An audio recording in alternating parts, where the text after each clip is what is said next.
Внешний мир несет нам не только угрозы, но и перспективы. Чтобы не лишиться этих перспектив, нам следует адекватно осознавать вызовы внешнего мира и находить такие же адекватные ответы на них. Так начал свое выступление доктор философских наук Олег Домения. Очередной семинар в Центре социально-экономических исследований был посвящен геополитике и национальной безопасности.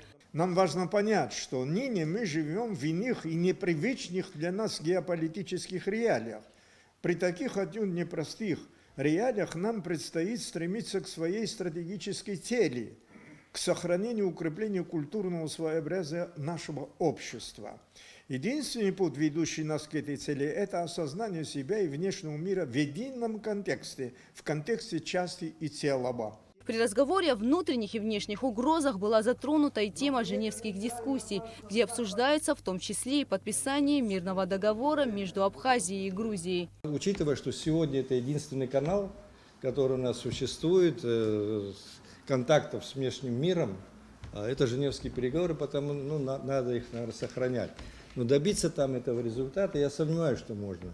Хотя вот у меня какие-то есть по этому вопросу взгляды на то, как можно добиться такого урегулирования. Ну, грузинская сторона на это не идет, потому что для них вот такой договор с Абхазией в мире будет означать, что это межгосударственный договор и очень важный фактор признания независимости Абхазии. Но у меня есть какие-то планы, как это можно по-другому все. То есть при желании, когда на самом деле есть желание найти выход и найти компромисс, всегда можно. Я много раз говорил, есть вопросы, где мы не можем не пойти ни на какие компромиссы. Это вопросы, связанные с нашим суверенитетом, с нашей государственностью, независимостью. По многим другим вопросам можно находить при желании выход. Так что надо разговаривать. Я считаю, что нам со страной-агрессором надо было по-другому поступать. Нам надо было заставить ее капитулировать. Вот тогда можно было и требовать какие-то вещи. Сегодня уже не вижу такого определенного смысла что-либо вести какой-то с ними диалог. Эти люди, которые просто хотят Абхазию иметь как свою собственность. Они не за развитие, они демонстрируют активность, но никакую активность в итоге они проявлять не будут. Считаю, что нам, вот пока есть такая возможность, нам надо развивать нашу внутреннюю ситуацию, экономику надо развивать, думать о том, как укрепить свои позиции здесь, внутри. Нам уже прошло после признания России, с 2008 года, 12 лет прошло. Финансовая помощь осталась прежняя. Ее структура такая же осталась. Вот нужно думать, как от инфраструктурных объектов, проектов уйти в развитие. Вот тогда, когда мы будем сильны, когда мы будем самодостаточны, вот тогда и уже можно будет, к нам и появится интерес новый и так далее. А когда мы слабы, когда у нас нет иммунитета, когда у нас нет таких вот возможностей, и будем, вот как Саграчевич говорит, вот в таком состоянии находиться. Большую роль в геополитике и безопасности играют и информационные ресурсы. Если говорить об информационной безопасности в контексте защиты национальных интересов, то важно прояснить новые вызовы и попытаться ответить на них, отметила генеральный директор абхазской телерадиокомпании Ирина Агарба. С моей точки зрения, особого внимания требует северо-кавказское направление. Почему? Прекрасно понимаете, что закончилась война, закончилась история конфедерации народов Кавказа. Другая эпоха, другие условия. И деятельность такой организации уже была невозможна. Мы понимаем, почему это произошло. И поскольку мы расслабились и не определились в этом северокавказском направлении своей государственной политики, туда пришли другие. Там создается антиабхазский, антироссийский консенсус.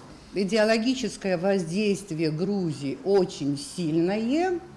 Буквально из-под носа уводят даже часть наших добровольцев. По мнению председателя Союза журналистов Абхазии Руслана Хашик, информационной безопасности мешает и тот факт, что инфопространство абсолютно бесконтрольное. Как читателю понять, где журналистика, где вымысел, где домысел, где правда? Сейчас появились телеграм-каналы.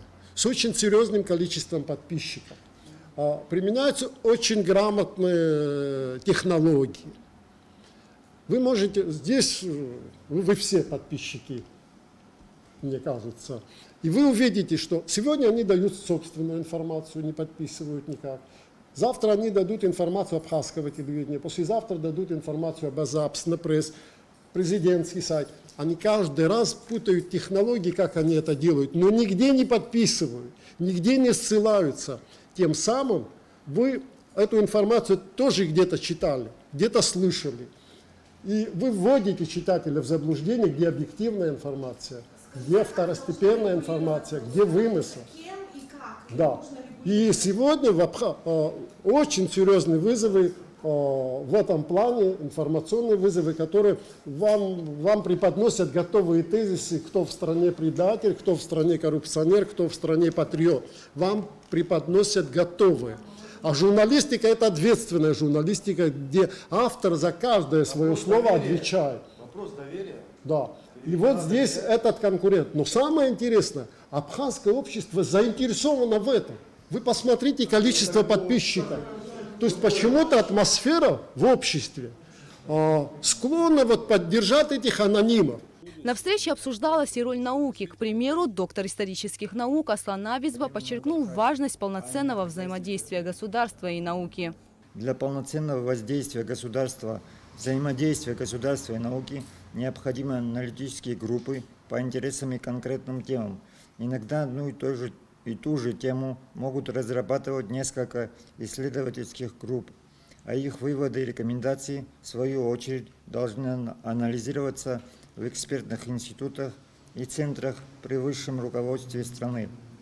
В своих выступлениях участники семинара выразили различные мнения о многих направлениях геополитики и национальной безопасности Абхазии, над которыми необходимо работать. Гугут Савардания, Михаил Братухин, Абхазское телевидение.